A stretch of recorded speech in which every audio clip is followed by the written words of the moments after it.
നൗഷാദ് തന്നെ പറഞ്ഞിട്ടുള്ളതാണ്. നമ്മളിപ്പോൾ ഒരാൾക്ക് ഫുഡ് കൊടുക്കുകയാണെങ്കിൽ അയാളുടെ വയറ് നിറയുന്നതിനോടൊപ്പം മനസ്സും നിറയുക.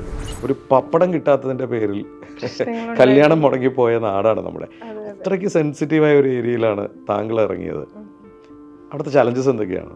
അത് ആക്ച്വലി ഈ പറഞ്ഞ പോലെ പുള്ളി തന്നൊരു ഗൈഡൻസ് ആയിരിക്കാം. കാരണം അത്രയും പുള്ളി നൗഷാദ് എനിക്കൊന്ന് 20 നമ്പേഴ്സ് വെഡിങ് ഒക്കെ പെർ ഡേ ചെയ്ത കാലഘട്ടമുണ്ട്. ഒരു ദിവസം ചെയ്തിട്ടുണ്ട്. അപ്പം അതൊക്കെ കണ്ടു നിന്ന ആളാണ് ഞാൻ. എനിക്ക് അതൊരു കോൺഫിഡൻറ്റ് ആൾ ചെയ്ത കാര്യങ്ങളൊക്കെ വെച്ചിട്ട്. പിന്നെ പുള്ളി ഒരിക്കലും കോംപ്രമൈസ് ചെയ്യാത്തത് ക്വാളിറ്റിയിലായിരുന്നു. പിന്നെ വേറൊരു കാര്യം എന്ന് പറഞ്ഞാൽ ഫുഡിൻ്റെ ക്വാണ്ടിറ്റി കുറയ്ക്കില്ല. അതായത് നമ്മളിപ്പോൾ ഒരു 1000 ആണെങ്കിൽ 1025-50 വരെ ആൾ സഫീഷ്യൻ്റ് ആയിട്ട് കൊടുക്കാൻ വേണ്ടി ആൾ ചെയ്യുമായിരുന്നു. അപ്പോൾ അതൊക്കെ തന്നെ ഞാനും അങ്ങനെ തന്നെയാണ് ചെയ്യുന്നത്. അപ്പോൾ കസ്റ്റമറും സാറ്റിസ്ഫാക്ഷൻ ആയിരിക്കും അങ്ങനെ ചെയ്യുന്നത്. പിന്നെ നമ്മൾ നൗഷാദ് തന്നെ പറഞ്ഞിട്ടുള്ളതാണ്. നമ്മളിപ്പോൾ ഒരാൾക്ക് ഫുഡ് കൊടുക്കുകയാണെങ്കിൽ അയാളുടെ വയറ് നിറയുന്നതിനോടൊപ്പം മനസ്സും നിറയുക എന്നുള്ളത് തീർച്ചയായിട്ടും വലിയ കാര്യമാണ്. അതൊരു വലിയ കാര്യം തന്നെയാണ്. നമ്മൾ